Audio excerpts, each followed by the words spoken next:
2003 was an outstanding year for me. I had recently started my first kind of real company with real employees and real customers.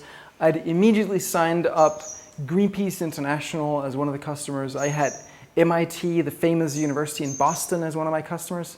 I had Heidelberg University. I had all these name brand customers. And in 2003, I actually organized a global conference where people came from all over the world, from the US, from Argentina, from Australia, from Germany, from Holland, from all these countries, came to little tiny Copenhagen in tiny Denmark to attend this conference that I organized. And it was such a blast. I was so proud of everything that I'd achieved.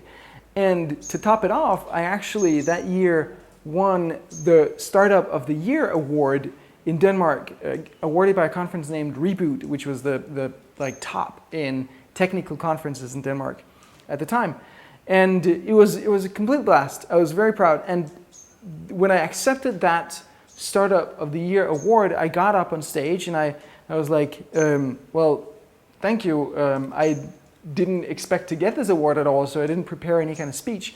And in fact, I was focused otherwise because I'm getting married tomorrow and I was busy writing my wedding speech. So I'm sorry, guys, I don't have a speech prepared. But I accepted the award, obviously, and was very proud. And then, and had to leave actually the preparations for our marriage in order to accept the award. Someone called me and said, "You're getting it." And it's like, shit, I gotta get in a car. So the very next day I got married. It was so awesome. I was flying high. I was young and proud, and I believed I knew better than anyone else in the world. I think, like, in that sense, I was probably like a typical white male, a young white male. So shortly after, I held an advisory board meeting. I assembled a group of the most outstanding internet minds in Copenhagen. One of them included the organizer of that conference and a couple other people. And we sat around my table back in my living room and discussed strategies and plans and all these things that I wanted to do with the business, and got their advice on how do we make the best strategies and all that. And it was cool. We had some great discussions, but when the meeting was over and kind of winding down, one of the members, in fact, Thomas, the Reboot organizer, he looked me straight in the eyes and he kind of paused a little bit. And you know how when people do that, you're like, something's up here. And so he looked at me intently and he said, "We've been talking for hours here about strategies and all these things, but I still don't know, what do you actually want?" And I was completely taken aback by that question. I had no idea that like what I kind of wanted at that level was even relevant. I mean, at some level I was like, what do you mean, what do I want? I just want to be successful. What is the best way to be really successful with this company? But Thomas meant, something deeper. And I just didn't have an answer. And I had no idea that it was relevant at all. And it actually took me another 5 years till I was able to answer the question in any satisfactory way. So what you're going to get from this short speech today is essentially the key to success as I've discovered it, which is answering that question. And once you answer that question, and once you organize your life around that question, you're guaranteed to be successful at what you do, simply because you're going to keep at it. We'll get back to that. After the software consulting company where I won this Startup of the Year award, I got unhappy with being a software consulting company of renting hours, and it wasn't really what I ever wanted to do. What I really wanted to do was build a product. I was in love with product companies. 37 Signals was starting to happen. Actually, I asked David Heinemeier Hansen, he's a fellow Dane and he was a creator of Rails. I'd asked him to come in to my consulting company and show Rails right before I think it was officially released, and I was so blown away by everything that he showed that I switched the entire company over to Ruby on Rails, and I sold my Windows PC and bought a Mac as well at the time. So product company was what I always wanted to be, but the consulting was meant as a way to pay for it, and it never really worked out, at least not in that context. So I was looking for someone to partner with for a product company, and I met this amazing woman whose books I'd read, and she was a hero to me. She was writing about user interface design and all that stuff, and I was like, yeah, this is my key to success. She was a very, very top person at a very high level internet company, and I thought, this is my secret to, she's going to have that success sauce that's going to make me successful when we join forces. And she had worked for Yahoo, and it was like we were doing some publishing. I just done the intranet for Greenpeace, which was collaboration. And we're going to put these pieces together and make the most awesome collaborative publishing software. And it was like, oh, content, and that's so awesome. And then we have a great exit strategy because obviously Yahoo is going to buy us and all this thing. And I believe that this was it. It was going to happen. There was no doubt it was going to happen. But the fact is, it didn't happen. We failed to get any kind of traction for this product, and that was it. I was like, all right, what now? So back to doing some freelancing work. I'd shut down the consulting firm, so just renting my own hours out. And then I bumped into these other guys who had this perfect idea for a rewards-based job advertising posting site. It was called NetHunter. And these guys here was like a business guy and a sales guy, which was the problem with the first company, was that I thought that my partner was going to be like, oh, she knows all about like the marketing and sales and stuff, and she didn't, and I didn't either. So none of us did, and we didn't sell. So this one had like a biz guy and a sales guy, and that was awesome. And they even had this amazing distribution deal with one of the top job advertising sites, that a contract with ink on paper saying that if we built this thing, they would market it to all of their advertisers. So I was like, this is a surefire way to print money. There's no way this can fail. I wasn't really too interested in like jobs and all that stuff, but I was like, there's no way this is gonna fail. Around this time, I actually remember going to India for a 2-week yoga and Ayurvedic treatments vacation with my family, and I remember sitting on the beach and thinking, yeah, when this NetHunter thing is really successful, then I'm gonna start to work on personal development and this other stuff that I was really into. But of course, I needed the success first. So, but the thing is that NetHunter did fail. We never got really any traction, and the sales guy who was the sales guy, he got busy with his other company and didn't have time to pursue sales for this. Customers, advertisers weren't buying our ads, and it just didn't work out. And again, I was at this point where, look, I didn't get into this because I love the thing that we work on. I just hoped it was a surefire, easy way to make a ton of dough in a short amount of time. And I ended up losing money on both of these, of course, as happened. So I was hoping to kind of buy into other people's success sauce and for them to make me successful, and it didn't work out. So after this, I sat down and I started to think to myself, like, how can I make sure this never happens again? And the obvious answer is, I can do that by making sure that I'm working on something that I really care about. So if it doesn't work out the first time, I'm gonna make it work somehow. But what?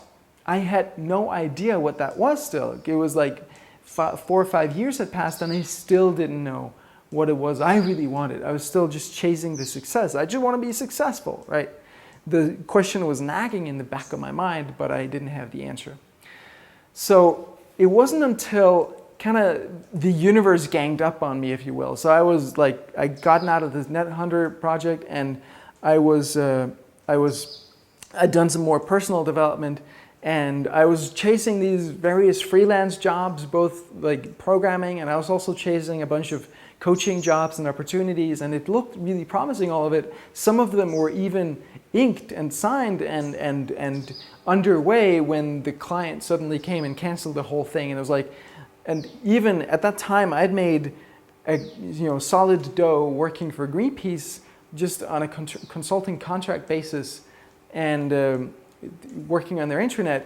And they called me up all of a sudden and said, sorry, dude, we've outsourced that work to India, so we have nothing for you anymore. So I went from like a good salary payment, one client, always a bad idea, to no income whatsoever.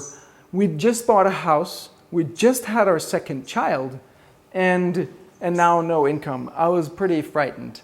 And like all the income I chased kept like disappearing between my hands, between my fingers. So what did I do? I figured like, okay, this is the time. This is the moment where it's time for me to figure out what I want to do with my life. It was like, as long as there was some money to chase somewhere, I never got around to answering this question for myself. So finally, I was sitting there. It was winter. It was dark. It was cold. My family had left to Tenerife because it was too damn cold for them. And we'd sold our apartment before the house was ready, so we'd spend a month with a newborn son living in my dad's apartment, which is not a good idea to do, but we're grateful that we could, of course. So they'd gone off to Tenerife. I was sitting alone in that house. We'd run out of diesel fuel for the heater, so there was no heat in the house. There's like no lamps put up yet. Everything was in boxes. It was a pretty miserable affair. But I sat down and I put together some questions for myself, like what do I really love to do, and what kind of people do I love to be around, and what did I love most when I was a kid? What did I do that really excited me? All these things, all these questions that I sat down and answered. I think I did this over a couple of days even.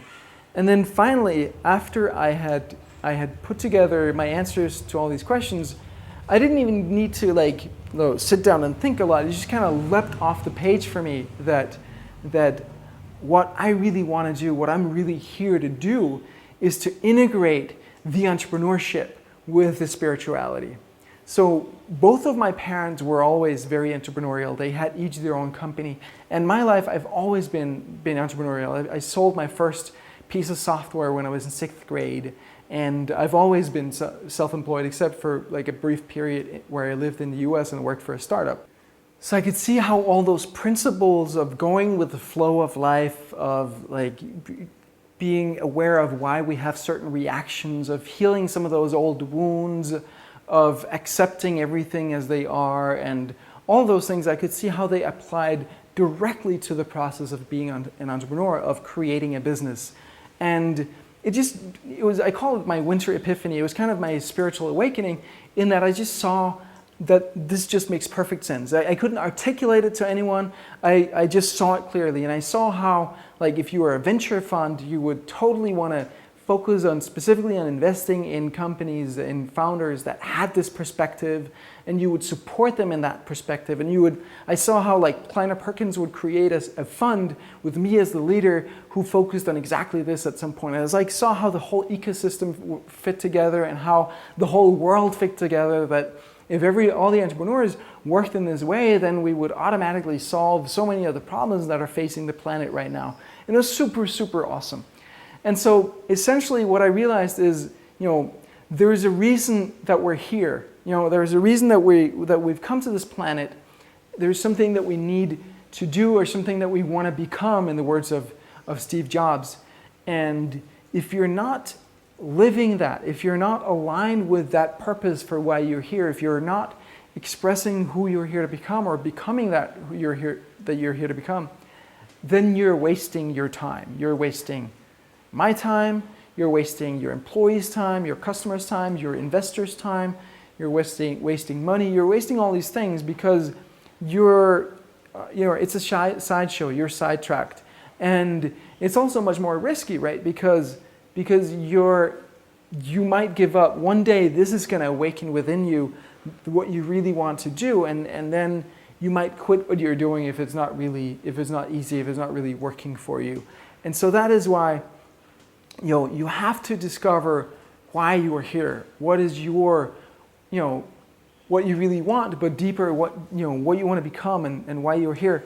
And then you got to create your business around that life purpose.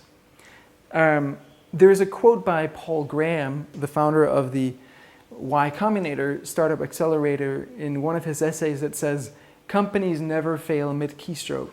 Like, the only reason companies fail is that the founders stop working, the founders give up. And the reason the founders gave up was that they were in it for the wrong reasons, essentially. If you're in it because this is why you're here on this earth, then you're going to find some way to make it happen. You might technically close one legal entity, a company, and start another, and you will certainly, have strategies that work better than others and some that fail, and then you're going to do something else, and you can pivot and pivot and pivot and pivot from here till eternity, but you're fundamentally going to keep at it and attacking the fundamental problem that you're trying to solve. You cannot, ultimately fail at your life purpose. So when I say life purpose, the obvious question is, well, what if you sell shoes? Can that be your life purpose? The answer is sure, but typically your life purpose doesn't come out as the what, but more like the how or the why. It's take case in point Tony Hsieh, the founder, or not actually founder, but CEO of Zappos, who've created this billion-dollar empire out of nothing. Is his passion shoes? No, I don't think so. Or is his life purpose shoes? I don't think so. But consider this.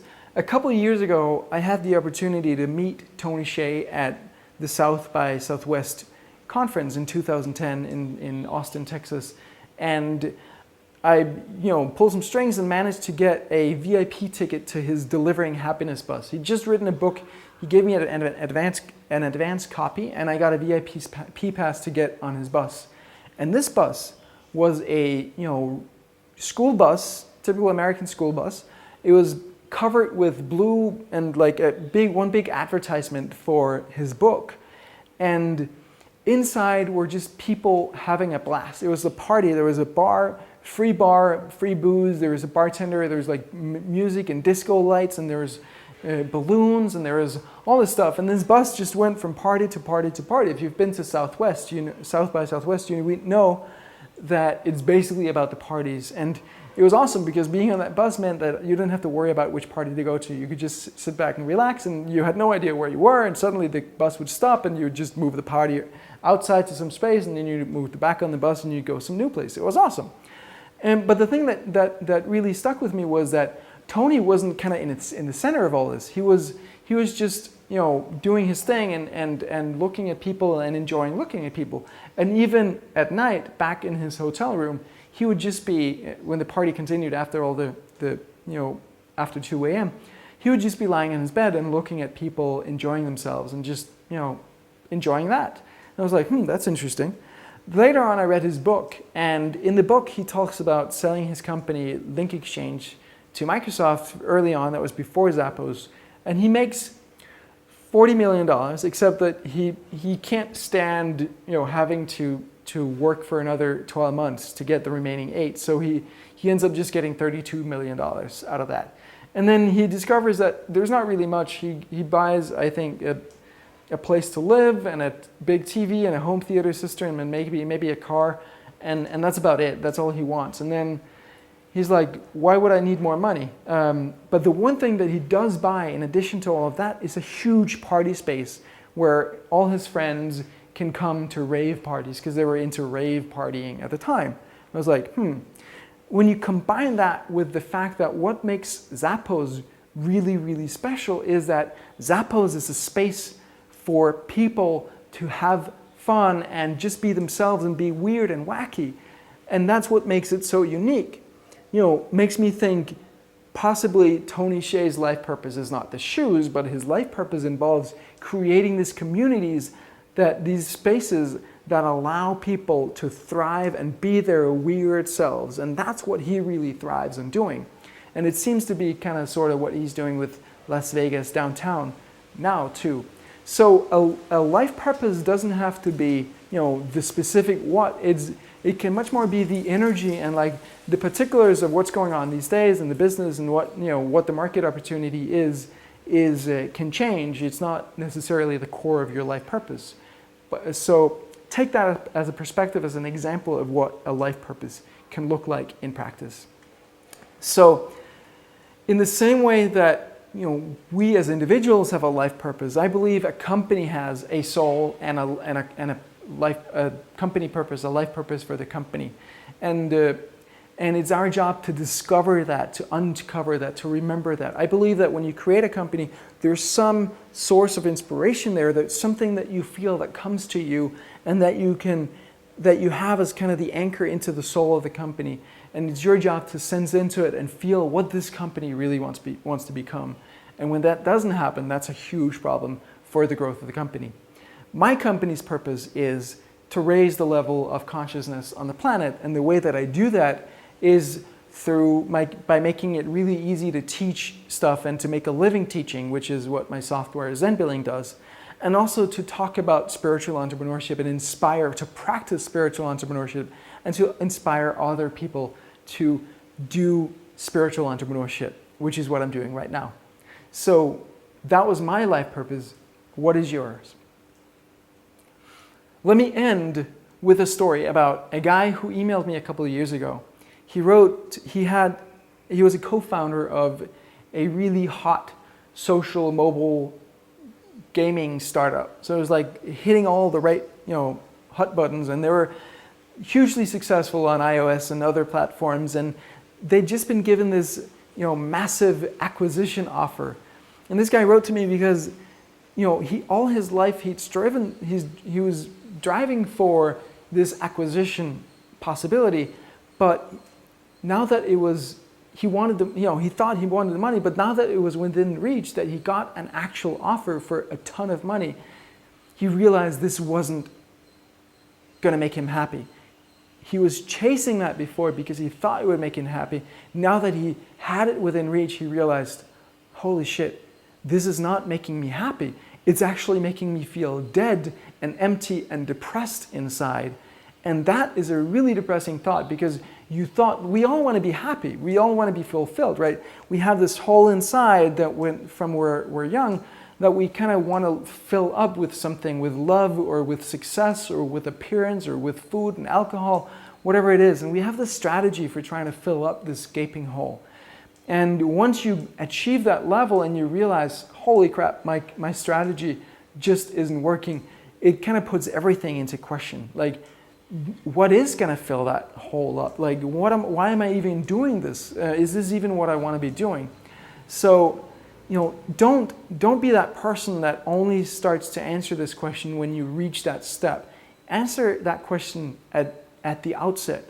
And the trick is to fill that hole now, today, with something that you have, and then create from that place of what you want to share in the world, what you want to create in the world. Not because you want the world to give something to you and fill you up, but because you have something to give to the world, to fill it up, fill the world with love. So my message to you here is to get in there, go deep within yourself, sense, what is it that I'm about? What is it I want to create? Who do I want to become? Why am I here? And then get out there and do it and experiment and play with it and, make mistakes and pivot and do over again, but do it from that place of why you're here. And most of all, do it for love.